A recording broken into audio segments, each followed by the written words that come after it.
अस्सलामु अलैकुम वरहमतुल्लाहि वबरकातुहू नहमदुहु व नसल्ली अला रसूलिहिल करीम अम्मा बादु फ़ाउज़ु बिल्लाहि मिनश शैतानिर रजीम बिस्मिल्लाहिर रहमानिर रहीम। तो डियर मेंबर्स, कुछ अमाल ऐसे हैं जिनके करने में टाइम तो बहुत कम लगता है लेकिन उनके फ़ज़ाइल बहुत बड़े हैं।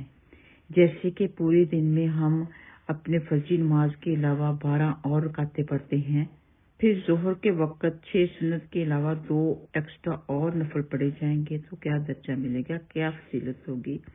फिर 10 दफा सूरत अल इखलास पढ़ेंगे तो क्या फजीलत होगी। तो इनके बारे में इंशाअल्लाह ताला हम हदीस के हवाले से बताएंगे। सबसे पहले जो 5 वक्त की हम नमाज पढ़ते हैं उनमें जो हम सुन्नत मुअक्कदा पढ़ते हैं उनकी फजीलत के बारे में जानने की कोशिश करते हैं कि हदीस से हमें क्या हवाला मिलता है। सही मुस्लिम की हदीस नंबर 1696 है कि नबी पाक सल्लल्लाहु अलैहि वसल्लम ने फरमाया, कोई मुसलमान ऐसा बंदा नहीं जो हर रोज अल्लाह ताला के लिए फराइज के अलावा 12 रकात सुन्नतें अदा करता है मगर अल्लाह ताला उसके लिए जन्नत में एक घर बना देता है या उसके लिए जन्नत में एक घर बना दिया जाता है। तो इतनी बड़ी फजीलत है पूरे दिन में 12 रकात अदा करने की, यानी कि आपने फजर से पहले 2 सुन्नतें मुअक्कदा अदा की, फिर जोहर में 6 सुन्नतें मुअक्कदा अदा की और इसके अलावा फिर मगरिब के फर्ज के बाद 2 सुन्नतें मुअक्कदा अदा की और इशा के बाद 2 सुन्नतें मुअक्कदा अदा की तो गोया के आपके लिए जन्नत में एक घर बना दिया जाता है। तो नबी पाक सल्लल्लाहु अलैहि वसल्लम की ज़ौजा मोहतरमा उम्मे हबीबा रज़ी अल्लाह ताला अन्हा रिवायत करती हैं कि मैं अब तक उन्हें मुसलसल अदा करती आ रही हूँ। तो कुछ और सहाबा कराम की रवायात भी मिलती हैं कि उन्होंने उसके बाद ये हदीस सुन के बाद उन्होंने मुसलसल ये 12 रकात जरूर अदा की। तो इससे हमें पता चलता है कि हमेशा हमें ये जो सुन्नतें मुअक्कदा हैं वो कभी मिस नहीं करनी चाहिए। हाँ, कभी बहुत बड़ी मजबूरी हो गई या आप सफर में हैं तो फिर तो ठीक है, अदरवाइज हमें इनकी पाबंदी करनी चाहिए और अल्लाह ताला की रज़ा हासिल करने के लिए, जन्नत हासिल करने के लिए, यानी कि जन्नत में घर हासिल करने के लिए हमें ये सुन्नतें मुअक्कदा की पाबंदी करनी चाहिए।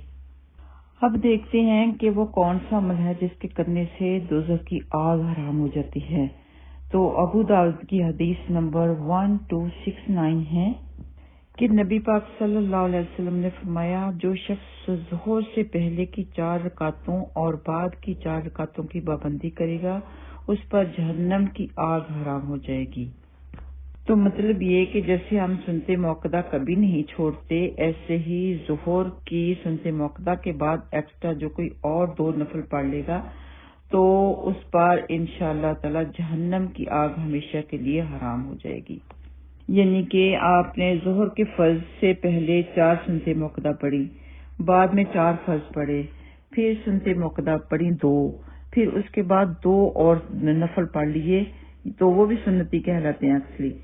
फिर उस जोहर की ऑल टुगेदर आपकी 12 रकात हो जाती हैं तो उसके ऊपर जहन्नम की आग हराम हो जाती है। इतनी बड़ी फजीलत है ये एक्स्ट्रा 2 नफल और पढ़ने की। अब देखते हैं कि वो कौन सा अमल है जिसके करने से जन्नत में महल बना दिया जाता है। मुसनद अहमद की हदीस नंबर 2979 है कि नबी पाक सल्लल्लाहु अलैहि वसल्लम ने फरमाया, जिस शख्स ने सूरत अल इखलास यानी कि कुल हुवल्लाहु अहद 10 मरतबा मुकम्मल पढ़ी तो अल्लाह ताला उसके लिए जन्नत में एक महल तामीर करेगा। उमर रज़ी अल्लाह तआला अन्हु ने अर्ज की कि ऐ अल्लाह के रसूल सल्लल्लाहु अलैहि वसल्लम, तब तो हम बहुत से महल हासिल कर लेंगे। आप सल्लल्लाहु अलैहि वसल्लम ने फरमाया, अल्लाह ताला ज्यादा अता करने वाला और पाक है। तो एक वक्त मुकर्रर कर लें कि आपने 10 दफा सूरत इखलास जरूरी पढ़नी है।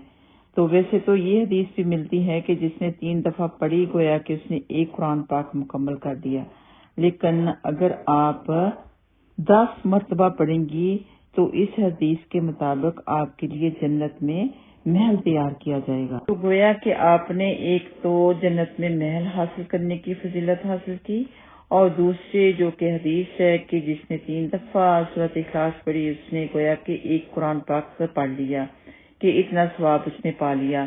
तो इसका मतलब ये भी साथ में हुआ کہ 3.25 قرآن پاک یعنی کہ 3 قرآن پاک پڑھنے کا ثواب اور اس کے علاوہ کچھ اور حصہ قرآن پاک پڑھنے کا ثواب بھی آپ نے پایا.